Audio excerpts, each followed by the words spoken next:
warahmatullahi wabarakatuh. Saudara sekalian, kita bertemu lagi dalam materi perilaku manusia. Aliran behavioris mengatakan bahwa perilaku itu adalah sebagai respon terhadap stimulus yang tentunya sangat ditentukan oleh keadaan stimulusnya. Jadi dalam teori ini, individu tidak memiliki kemampuan apapun untuk menentukan apa dan bagaimana perilaku yang akan diperbuatnya, sehingga hubungan stimulus dan respon itu bersifat mekanis. Ketika ada stimulus, mesti ada respon. Ini menurut aliran behavioris. Beda lagi menurut aliran kognitif.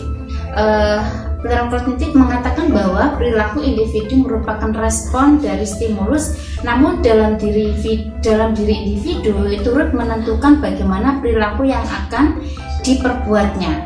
Jadi ketika ada stimulus, tidak selalu secara otomatis ada respon, tapi kemampuan atau pola pikir dan kemauan atau unsur kejiwaan yang ada pada diri individu itu sendiri turut menentukan bagaimana perilaku atau bagaimana respon yang akan saya lakukan.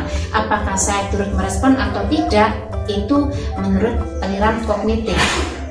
Di sini berarti individu dalam keadaan aktif, artinya dia aktif menentukan perilakunya, bukan secara otomatis mekanis seperti aliran behavioris tadi.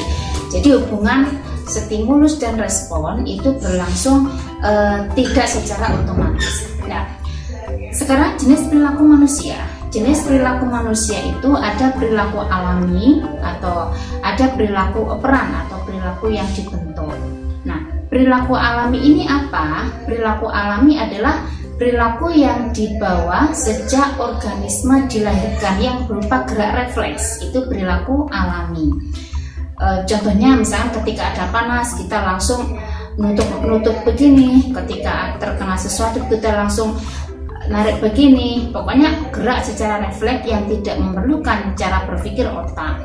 Sedangkan perilaku operan itu adalah perilaku yang dibentuk melalui proses belajar, yang mana proses ini dikendalikan oleh otak.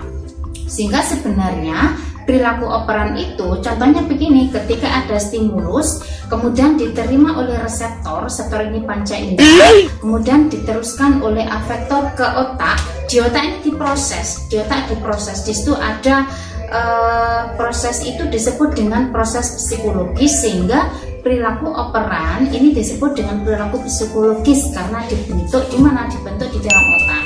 Di dalam otak ketika diproses ini dia turut menentukan saya akan merespon atau tidak perilaku yang akan diperbuatnya itu.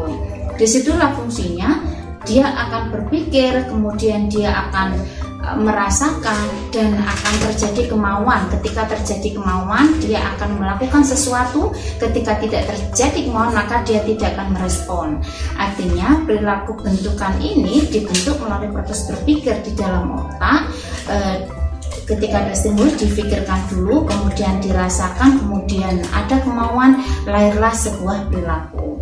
Nah, itu namanya perilaku operan. Kemudian bagaimana sekarang pembentukan perilaku? Karena mayoritas perilaku manusia itu adalah perilaku yang dibentuk di dalam otak melalui proses berpikir sehingga disebut dengan perilaku psikologis. Bagaimana dengan pembentukan perilaku? Pembentukan perilaku itu ada 3 macam. Yang pertama dengan cara modeling, kemudian yang kedua dengan cara conditioning, yang ketiga dengan cara insight. Bagaimana perilaku dengan cara modeling? Perilaku yang dibentuk dengan cara modeling ini adalah dengan cara memberikan contoh atau model.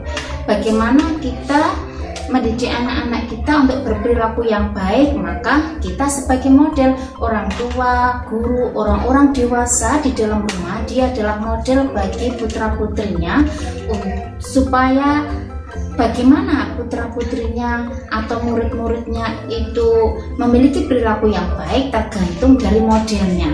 Modelnya di sini siapa? Bisa guru, bisa orang tua, atau bisa orang-orang dewasa yang ada di dalam lingkungan rumahnya. Itu pembentukan perilaku dengan cara modeling. Kemudian yang kedua, pembentukan perilaku dengan cara conditioning. Conditioning itu adalah pembiasaan. Untuk membentuk perilaku yang baik mulai sejak dini, maka harus dibiasakan untuk melakukan yang baik. Siapa yang membiasakan? Bisa orang tua, bisa guru, bisa orang-orang di sekelilingnya atau orang-orang dewasa yang ada di rumahnya. Ini pembentukan perilaku yang kedua dengan cara conditioning, dibiasakan. Yang ketiga, pembentukan perilaku dengan cara insight. Apa itu insight? Dengan memberikan pengertian. Contohnya begini, ketika anak kita melakukan sesuatu yang tidak baik, maka kita memberikan pengertian. Nah, jangan seperti itu tidak bagus, nanti temanmu akan menangis.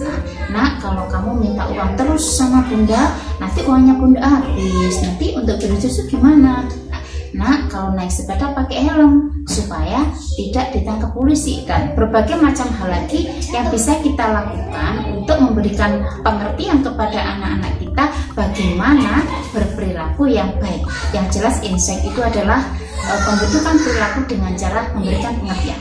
Oke, ada 3 hal itu ya. Jadi pembentukan perilaku dengan cara modeling atau memberikan keteladanan, contoh. Yang kedua dengan cara conditioning, dengan cara pembiasaan. Yang ketiga dengan cara insight, dengan cara memberikan pengertian. Yang terakhir saudara sekalian adalah teori perilaku. Nah, teori perilaku ini ada teori insting. Nah, apa itu? Perilaku disebabkan oleh insting. Nah, insting merupakan perilaku bawaan yang sejak lahir ada di dalam dirinya. Yang kedua, teori dorongan. Artinya apa? Seseorang itu berperilaku sebab didorong oleh hal-hal yang ada pada dirinya. Dorongan atau motif. Dorongan atau motif dalam diri manusia itu bermacam-macam, dan itu dibawa sejak lahir. Motif itu ada motif sosial, ada motif sosiologis, ada motif teologis, ada motif motif primer, motif sekunder, ada motif ingin misalkan motif sekunder ya, ingin menjadi kaya, ingin punya rumah bagus, itu motif sekunder namanya. Yang jelas berbagai macam motif itu ada dalam diri manusia yang itu dibuat sejak lahir, yang itulah menentukan bagaimana dia berperilaku.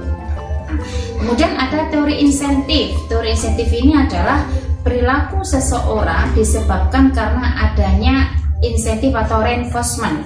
Reinforcement ini bisa positif, bisa negatif. Nah, contohnya begini, teori insentif. Saya mau belajar kalau saya dikasih hadiah. Nah, itu teori insentif, berarti dia mau belajar kalau ada hadiah. Nah, seperti itu. Kemudian dia mau, saya akan belajar karena takut nanti dimarahi sama ayah, saya akan belajar. Berarti dia belajar gara-gara takut dimarahi. Saya akan rajin garap PR karena saya takut dihukum oleh Pak Guru. Saya akan berperilaku baik karena saya takut nanti dihukum Bu Guru. Itu namanya teori insentif. Jadi ada reinforcement, ada penguatan. Nah, penguatan itu bisa negatif, bisa positif. Penguatan positif itu berupa hadiah, sedangkan penguatan yang negatif itu berupa hukuman. Nah, itu namanya teori insentif dalam berperilaku. Ada beberapa alasan memang seseorang itu berperilaku, kadang karena takut atau kadang karena ingin mendapatkan sesuatu. Yang terakhir adalah teori kognitif. Ini artinya bahwa perilaku seseorang ditentukan oleh bagaimana atau kemampuan berpikirnya untuk menentukan berbagai macam pilihan-pilihan perilaku yang lebih bermanfaat. Ini identik dengan pembentukan perilaku tadi, dengan proses psikologis itu. Teori kognitif lebih cenderung bahwa cara berperilaku seseorang itu didahului oleh proses berpikir. Dalam berpikir itu dia akan menimbang-nimbang, memilih. Akhirnya dia akan memutuskan, saya berperilaku begini atau saya berperilaku begitu, hasil pertimbangan dari olah pikir yang dipertimbangkan secara positif maupun negatif. Oke, saudara sekalian, demikian materi yang saya sampaikan terkait dengan perilaku manusia. Terima kasih. Saya akhiri. Assalamualaikum warahmatullahi wabarakatuh.